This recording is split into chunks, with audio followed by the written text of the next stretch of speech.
All right, so we're back again with Derek McDonald. Just to have another little chat. Yep. I went through ChatGPT to come up with topics. Took about half hour, but ChatGPT is awesome, man. It's wonderful and scary all at the same time. Like, I enjoy the technology, but it also makes me terrified. Yeah, of like where it's going to go from there. You know? Yeah, the thing is learning. For a caveat, my whole knowledge base comes from watching Joe Rogan and what he talks about in regards to ChatGPT and AI. Now, I watch a couple other podcasts, but it's only podcasts, so I have no real knowledge. I'm an idiot when it comes to it. But it seems to be learning in ways that they don't understand. Right. Like, it's doing its own thing. Yeah. Like, it's its own living entity, which is terrifying. That's like Terminator shit. Yeah. Right? Yeah. It's kind of weird. Yeah, I don't want that shit to The happen. Matrix. Maybe we're already in the Matrix. Could be. Yeah. So I guess we'll start off with a few topics. So what is your opinion on CrossFit? Coming from just working at a CrossFit gym. Yep. Yeah, what do you think of it? I think it's good and bad.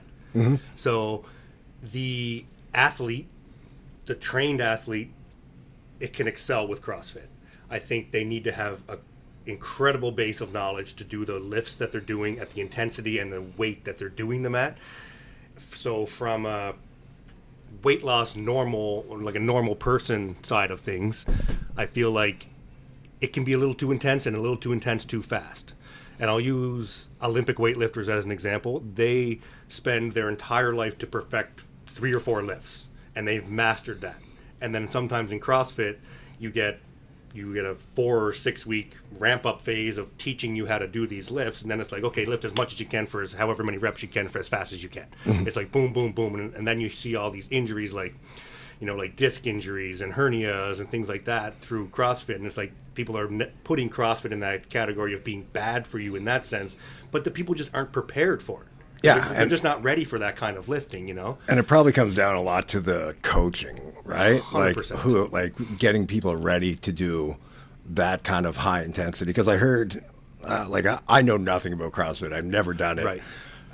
You've probably seen more of it than I have, but like rhabdomyolysis is supposed to be like a bit prevalent issue. Right. That you get people training like a Navy SEAL if they're, a soccer mom. Right. It just doesn't seem to translate to the best way. Like, it's not customized or anything for. No, and I don't feel risk reward is there, because I don't know how many people I've coached post CrossFit that said I hurt myself and I couldn't go back, or I couldn't work out for 10 months because I herniated a disc in my back doing as many deadlifts as I could in 30 seconds with the heaviest weight I could possibly lift. It's like that, I just don't see the benefit in that case. That's not me knocking CrossFit. Yeah. Because obviously you look at the CrossFit Games or whatever they call them. They are the craziest athletes ever. Super athletes, right? Yeah. So, and they have to start somewhere. Right. And but at the same time, a lot of those people, they were gymnasts or they were athletes or they were weightlifters before CrossFit, and then they get into the CrossFit for the competition side of it, where, again, someone that just wants to lose 10 pounds, I don't think CrossFit is the best method to do so. Will you lose 10 pounds? Probably, but you might have that high risk reward. I just don't feel it's there for me. It doesn't seem like it's set. I don't know. Like, break down CrossFit a little bit for me. Like, is it set up for hypertrophy? No, I think it's set up more or less for just overall strength and power. Okay. Because they're not doing things in a time under tension type of matter. So it can't be necessarily for muscle growth. Will there be muscle growth by... Yeah, well, by default, somebody doing nothing, absolutely. then lifting weights is going to gain muscle. Yeah, right. Like, I could see a 150-pound female do like a clean and press and overhead press, and like I probably couldn't do the weight they're doing, but they also probably couldn't take that same weight and controlled press it over their head. Versus using the momentum and the technical side of the lift. Do you know how to do any of those lifts? I know how to do them, but could I do them perfectly? No. I don't think I could do it.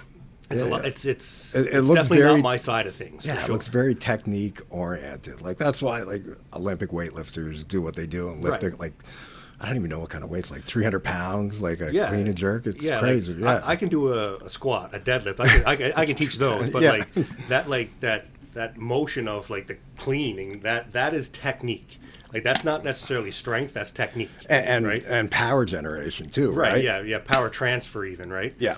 So I mean, like, if someone were to come to me and want to learn those lifts, I'm going to bow out and be like, listen, you need to go to someone that knows how to teach that technique. Yeah. I can watch you and see if you're doing it right, but I can't teach it because I just don't know the cues for that, and that's just me controlling my scope of practice, right? Oh, yeah, It's not in my scope, and there's from a fitness standpoint, there's not much that's not in my scope, but that is definitely something that I wouldn't do. Yeah. And I would never make a regular client do something that I can't do myself either. Yeah. So that's just my kind of rule when it comes to coaching Yeah, people. If I can't do it, If you don't know how to do it yourself, why would you try to show someone else Exactly, how to do it? yeah, exactly. But all that being said, hats off to the CrossFitters. 100%. Because they go hard. Oh, like it's- it looks like just seeing some of the workouts written down, Yeah. it just seems excessive. yeah, I mean, sometimes there's like 3 exercises in a workout, but it's like a reverse ladder going from 10 to 1 and then going back up from 1 to 10, or it's every minute on the minute, or it's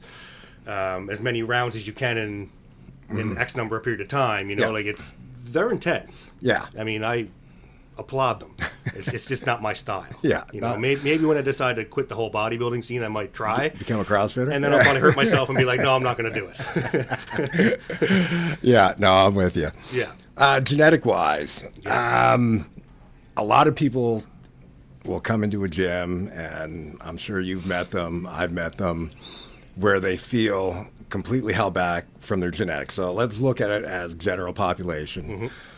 Do you think there is an actual real genetic component? Because if you look over in the starving countries, you don't see any overweight people there, right? So is it really a genetic component, or are people using that as a crutch to not make progress? I think there is a slight genetic component, but I think a lot of it's environmental. You know, the way you were raised, the way you were brought up food-wise. Like, for example... But is that really genetics, or is that nurture? Nature versus nurture, That's right? kind of where I'm at there. It's like, it's how much is genetics and how much is environment? Because, you know, like there's some things like you can't control where a muscle attaches to a body. That's genetic. Totally, yeah. So, like, my arms may never look like your arms. Your shoulders may never look like your shoulders, but Yeah. we both have good arms and shoulders. But it's just two different... They're put together The way they attach is differently, right? Yeah. Like, I'll use Nick Walker as an example. Yeah. His quad is never going to attach higher on his hip. And no matter how much he tries, it's just not going to attach any Yeah, higher. you can't change the shape of your muscle or where it Right. attaches or anything. So genetic things like that definitely play a role, but then you're talking about competitive bodybuilding. But Yeah. if we're talking about regular people, in terms of like weight loss, muscle gain, yeah, like I think there's some genetic effects, but not as much as people are relying on saying it's just my genetics. Yeah. Like, I mean, I hate when people say type 2 diabetes runs in my genetics. It's like, no, it doesn't. You have created That is yourself to have adult that. You know, onset. like you have ate in a way that has caused your pancreas not to produce the insulin the way that it so should. that your blood sugar's like So your blood sugar goes 9 through or the 10 roof. all the time. Exactly, Yeah. right? That is situational, environmental. You have done that. That is completely avoidable. Yeah. Right? Just because your parents have type 2 doesn't mean that you are necessarily going to have type 2. Type 1, different scenario. And again, it's But- back to the whole nature thing or nurture thing, that they have seen how their family has eaten, and Right. it becomes a genetic, or not a genetic, like it's kind of hereditary, that they've seen people eat unhealthy Yeah. and not take care of themselves, so then they inherit that trait. Right. But as for on the genetic scope, it's probably like if they just ate right, and that doesn't mean that everyone's going to put on muscle just as easy Right. as others or lose fat just as easy. But there is still a method in which they can, progress. For sure. And one thing I've learned over the years is fat cells. You can gain and lose fat cells up into a certain age. So, like, I think it's the end of puberty, you stop gaining fat cells. You just increase the size of the cell. Okay. So, for example, if you're a really healthy young athlete, you're not gaining a ton of fat cells in your adolescence. Okay. So when you get to the point of being an adult and you do gain weight, you're just expanding those fat cells. Yeah, just making them larger. You're just making them larger. So when that person tries to lose weight later on in life, they can then come back closer to what they thought the normal was for them previously. That makes sense. If someone gains a ton of fat cells in adolescence, they're stuck with those fat cells. So it's harder to create the look that they think they're going to want if they've had a ton. Like a very overweight child is going to have a hard time looking lean and ripped as an adult. Not saying that it can't happen, but they're going to have a harder time maintaining that look because they have so many fat cells. Versus if you have a young person that's in running track or something like that as a kid, and they're a gymnast or something, they're going to not produce as many fat cells or gain as many fat cells during that period of time. So they have a better chance of, if they do gain weight later in life, to come back to where they're a happy point, fat cell wise. That makes sense. And appearance wise, I should say. And I think that probably speaks a lot to the importance of making sure your kids are healthy. For sure. Healthy and active. And be a role model for them. Like, try not to, think about it from the stance that if you are living an unhealthy lifestyle, maybe genetically they're not going to inherit that, but they're going to learn the traits that you've showed them that has gotten you to where you're at. Yeah, exactly. Like my parents growing up, they walked everywhere. They did everything. They walked every golf course. Yeah, your parents are super fit. They're in their dad's almost in his 70s now, and they're still walking every single day. Like they're That's always awesome. active, you know? Yeah. So that was kind of ingrained in me. My sister was active. She's 5 years older than me. She was constantly in gymnastics, dancing, nonstop. So that was in me as a child too. So I didn't gain a ton of fat cells as a kid. So can I gain fat now? For sure. I 100% can. But at the same time, it's also easier for me to get lean. So you kind of have that happy, I don't want to say happy medium, but it's a little easier if you're active in your younger life, for sure. So the big takeaway, make sure your kids are active. Active and healthy eating. Nice Great healthy eating habits, Yeah, definitely. But definitely keep them active because they're going to burn so many calories when they're that age too, right? If they're active, so it definitely helps. Yeah, it's a tough one when you see kids that are morbidly obese. And I just think like you're setting yourself up for such a difficult life moving forward. And I didn't even know that about the whole fat cells, like the amount of fat cells that you have. But that makes perfect sense. Yeah, like you can gain and lose fat cells up until a certain point, but then you're just stretching and it's kind of like hyperplasia with muscles. I'm sure you gain more muscle cells up to a certain point, and then like you're not going to add more muscle cells as you get old, like when you're an adult. Right. Even I think like a bodybuilder, for example, when they lose size as they stop their competitive bodybuilding, I don't think they're losing muscle cells. I think the muscle cells are just shrinking. Totally. Because like when we go back and we say, hey, I'm going to start training again, comes back. Boom, the muscle comes. It comes much back quicker than the first time. Absolutely, right. So I think it's the same kind of phenomenon with the fat cells as the muscle cells. Is you're shrinking and expanding versus gaining and losing. Yeah. And I think there was I don't even know if it's bro science anymore. I think it's bro science about hyperplasia with growth hormone and IGF-1. Right. You know much about that?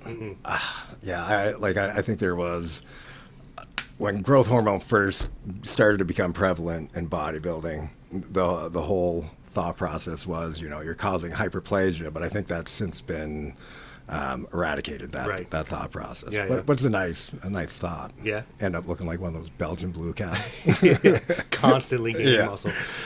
What do you think about fitness influencers? Like, the super fit, like crazy girls out there that look smoking hot and they're,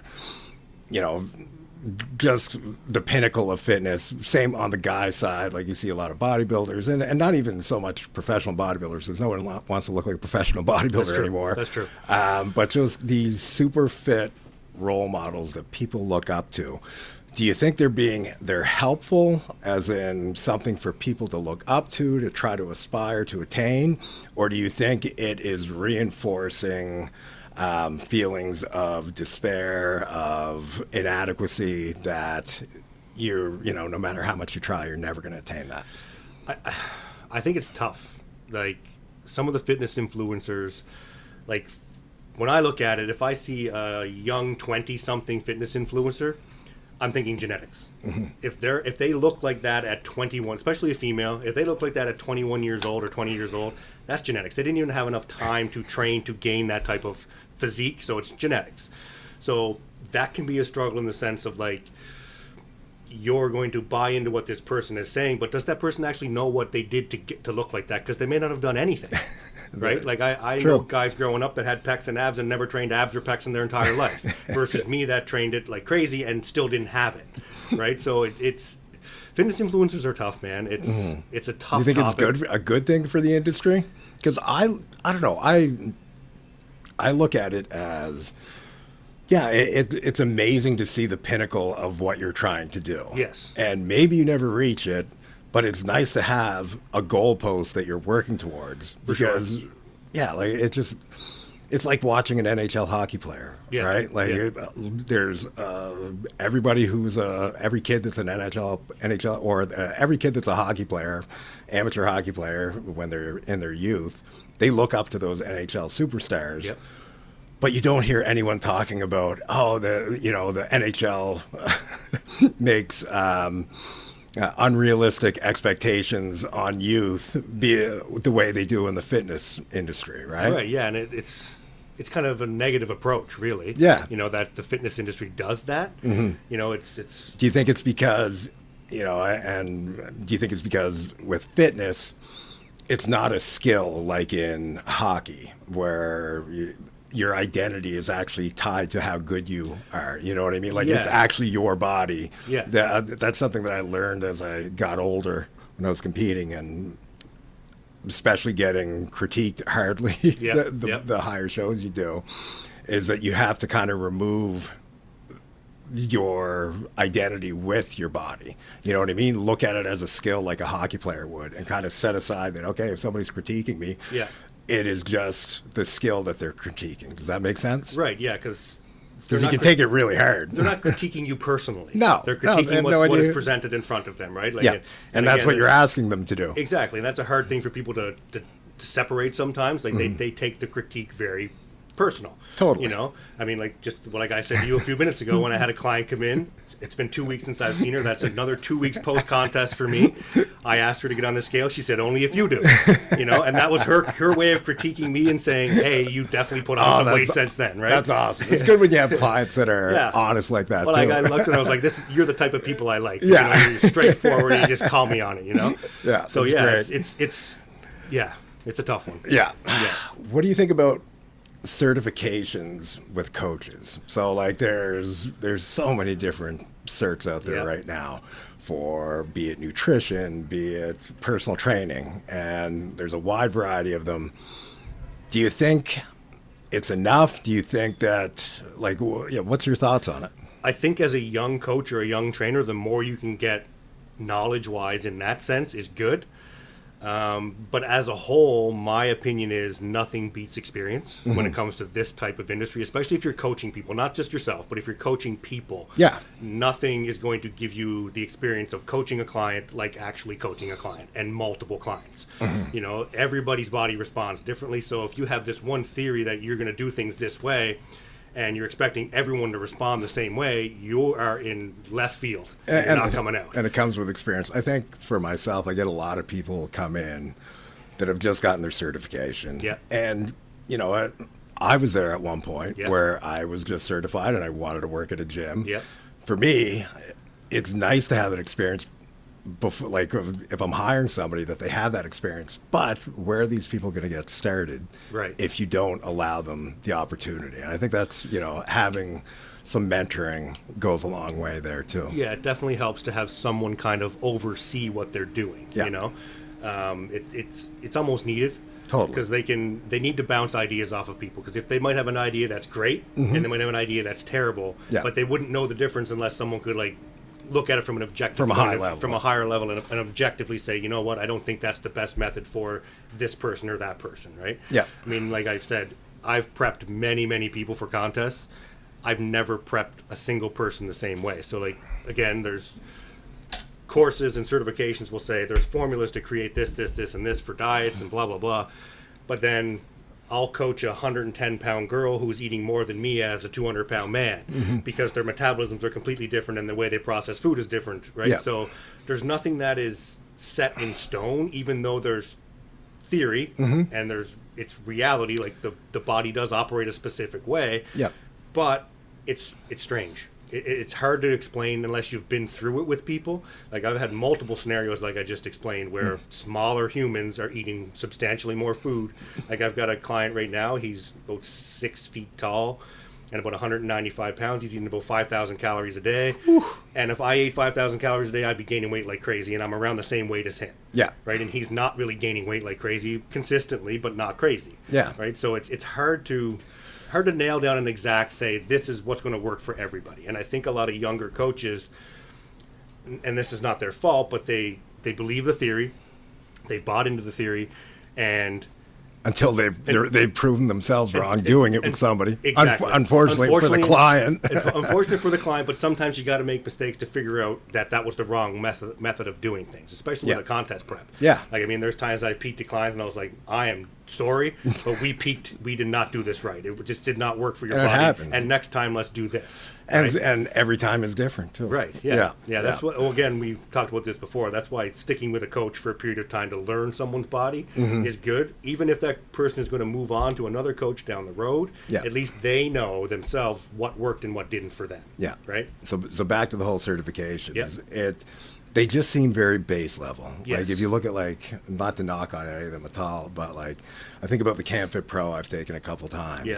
And it is, I wouldn't feel comfortable having somebody just with the certification training somebody in the facility. Does that make sense to you? I agree. Yeah. And there's it's one thing to be able to spit out the theory, but it's another thing to be able to take the client through the proper workout and the proper range of motion and the proper exercise and to actually coach the client. Yeah. Like you can have theory up there all you want, but it's different when it comes to putting that into practice. And I think you only get better at putting it into practice by doing it and either making a mistake or doing everything right the first time and seeing that it's working for you. Yeah. You know, it's not as black and white as they make it seem in the textbook.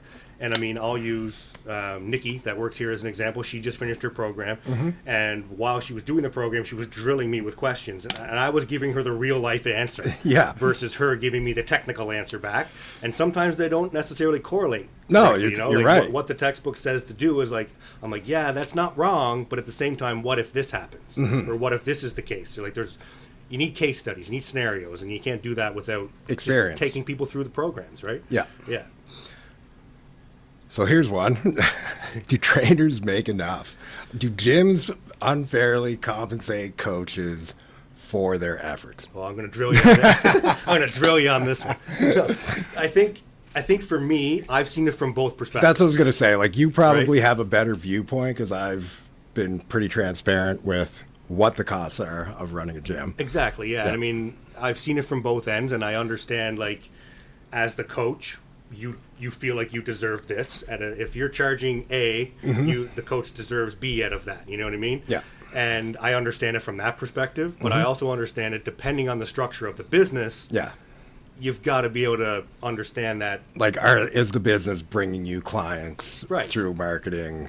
And then they have a marketing spend, and then they have a sales team spend. Right. There's different levels, you know. So sometimes if you go to a facility that doesn't have what you guys have here, which is like a tier system of it's going through the sales team, and there's marketing, there's all that stuff got to be paid for. Yeah.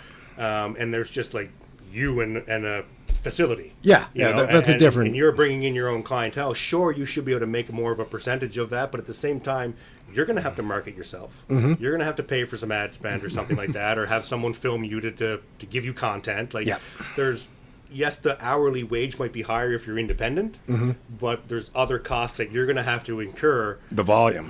To get the volume of clientele that you might get from another facility that has all that in place for you. And I think that's where I see a lot of coaches kind of filter off and they don't make it a career totally. Right. Yeah. Like where they just don't have, and it's even hard even with our ad spend and with what we bring in, to ensure that our coaches are always full. For sure. Like to keep on bringing them through because people churn out. Like people reach their goals or they get busy with life, something happens.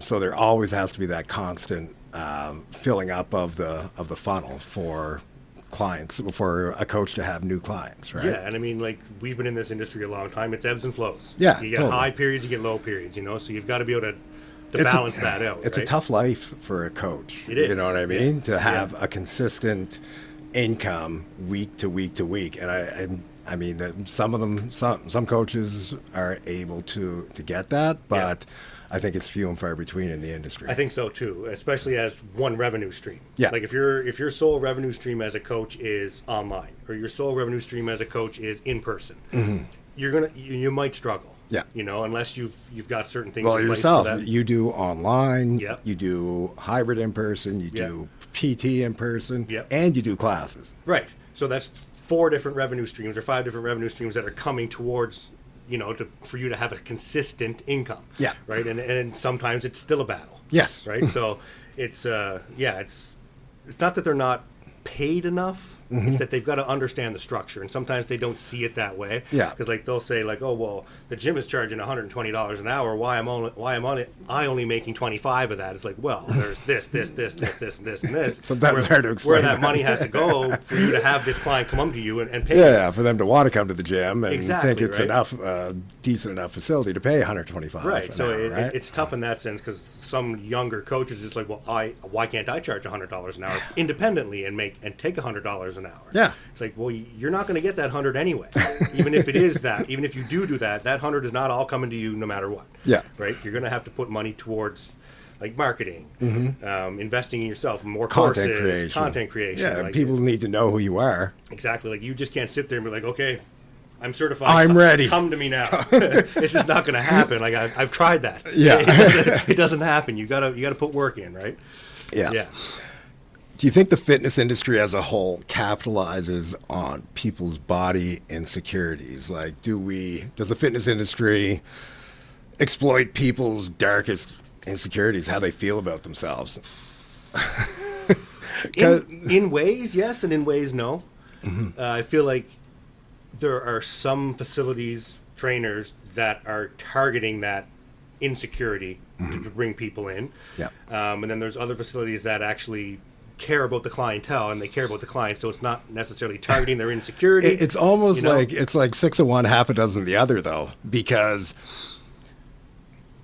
it's kind of the same end goal. You know what I mean? Like you want people to be aware of where they're at and that they want to improve, and you want to let people know that you're offering a service that's going to help them get there.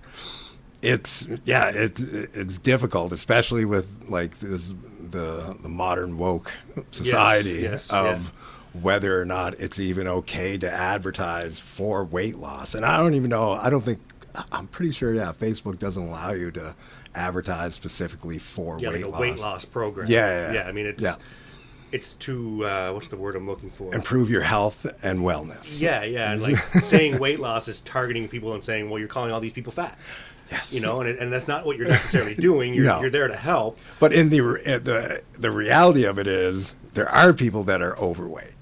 Right? Yeah. So it's like 6 of one, half a dozen. Yeah, that's a tough one. Because I mean, again, we're like the whole industry is set up that we're servicing people to get them in better shape. Right. And I've had some people come to me and say, well, that guy's only in it to make money. I'm like, well, this is what we do for a living. And that's, so we're all in this to make money. Some people might have a better directive towards the clientele than others and want them to improve versus just taking their money and walking. And honestly, the better you do with a client, the more money you'll make. Absolutely. Yeah, like if you're good at what you do and you're good at helping people and good at connecting and establishing that relationship with people, you'll only do better. Well, yeah, and back to one of our other questions, part of that having that steady-ish income as a trainer is recurring clients. Yeah. Like you've got you don't want people churning out all the time. Right. If you've got a steady base of 10, 15 clients that are continuously with you, and then you have the 5 to 10 that rotate in and out, you're doing okay. Yeah. Right. But if you don't have that,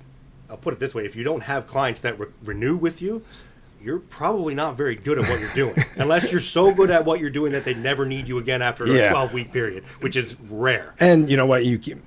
One thing that I've learned, like being with the company that we're with, Gym Launch, for years, is you can't market to somebody for what they actually need, Right. because it's too overwhelming. Yes. That's why, like, if you see our ads, it's like a 28-day program Yeah. or a 42-day program or Yeah. a 6-week program. Whenever I've done, and it's been very few and far between, anything over that, like 12 weeks or anything like that, you just Yep. don't get any take, because people are like, I can't commit for that long. Exactly. Yeah. But if you get them in on the short term, And then you create results, create a relationship, then you might get the, okay, what do I need to do going forward? Yeah, And yeah. then And they'll then sign you up then for you a can longer actually period of time and work towards their ultimate goal. sit down and assess the situation. But everyone right? wants the 4-week or even the 21-day. Right. I cringe even when we do the 21-day one. But it is one of the most popular time durations that we market, because it's not scary to commit to 3 weeks. Right, it's right? a lower end price, so they're not committing to $10,000 worth of training. Exactly. And it's not a long term, so that's like, okay, well, let me see what I can do in 3 weeks. Yeah. And if they can get something out of 3 weeks, but I mean, as the Unfortunately, coach, with 3 weeks, you've got to work your ass off as the coach to get them something in 3 weeks, because if you don't, and it's tough go. because if they have been chronically under eating and then binging and then Yeah. under eating and Yeah. binging, then you have metabolic issues to deal Yeah. with. You're not That fixing that in you 3 can't weeks. fix it in 3 weeks. No. You're looking at like 6 months. yeah, and you got to try and get them to buy into that while they're not getting any results from it, which is a hard thing to do. It's very hard. very difficult It thing to is. do. It's hard. Yeah. I've been there with multiple people, so. Yeah. Do we start off with the role of AI in fitness? Did we talk about that on here, or did we talk Yeah. about it before we started? I think we talked about it. Did we talk about it on camera, or did we talk about it off camera? I can't remember. I think we might have started with it. What's the first thing there? The first opinions on CrossFit. CrossFit. I think we I think- started with CrossFit, didn't we? Or did I lead in with the AI? ChatGPT? No, I think we talked about ChatGPT. I don't know. We'll find out when we're done. But I think we did mention it. Do you think like it's gonna like the craziest thing now is like even diets and whatnot? Like somebody that is fairly unexperienced. Well, I think it still comes back to the prompts that you give ChatGPT. Yes. You have to have the prompts, and to have the right prompts, like I want to set your diet up at 1,800 calories, Yeah, and this 40% macro protein, split, yeah. 30% carbs, 30% fat. You have to know that before you even ask it. Right, because I've seen someone say, "Hey, look, ChatGPT created this diet for me, but it was just foods and like eat this time, but it was just like chicken and rice and vegetables." It's like okay, nothing specified. no like portion sizes whatsoever. It's like, man, I could eat 10,000 calories in one meal if I'm just eating this, and this. Yeah, you know? yeah. So, Pretty yeah, hard to eat a lot of chicken, though. Yeah, I can get about 5-7 ounces in me, and that's enough. It's awful. Yeah, big jug of water. Yeah. What was the other thing you were going to ask me about? Yeah, so your thoughts on the fitness industry as a whole, facilities, coaches, trainers, working together to build the industry to a certain level versus trying to be more individual and taking everything for themselves. Yeah. You know, like what are your thoughts on that? Like there's a lot of Like and going back to like, I know you sent me this text last night. Yeah. And yeah, like so to give a background, so it was in regards to you had a client that was here. You had moved on. Yep. We finished up her training. She then went and worked with you again. Yep. But she's since moved on to somebody else. Yep.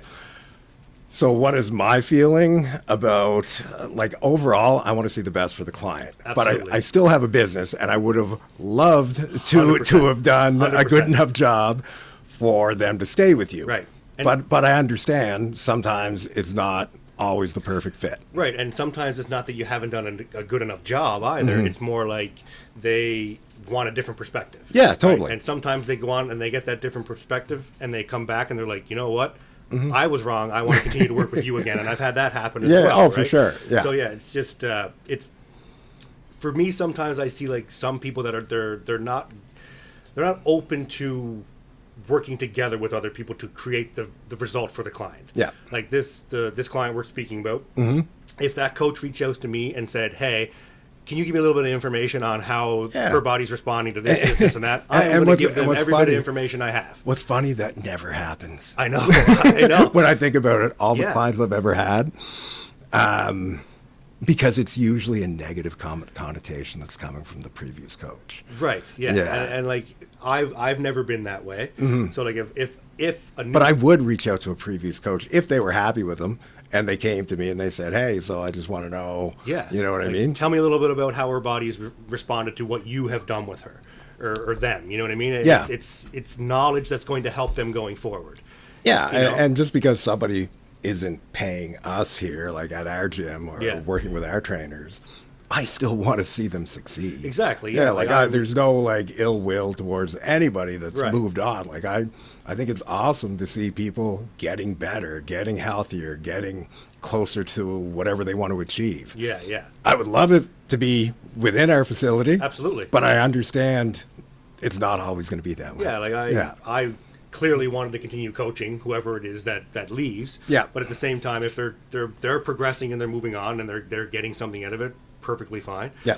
This client that we're speaking of, actually, she just I messaged her yesterday and I said, you got to stop following what I do, because what she did was she actually dropped a 45-pound plate on her foot and broke her toe. Oh no! Yeah. As bad as yours was. I don't know if it's as bad as mine, but it's definitely broken. A 45-pound. Yeah. She's a tiny girl. She's not a big girl, yeah. So I think hers was more toe and mine's more foot. Yeah. But It's gonna be a rough summer. I said you gotta stop following in my footsteps here. That's not the way to do it.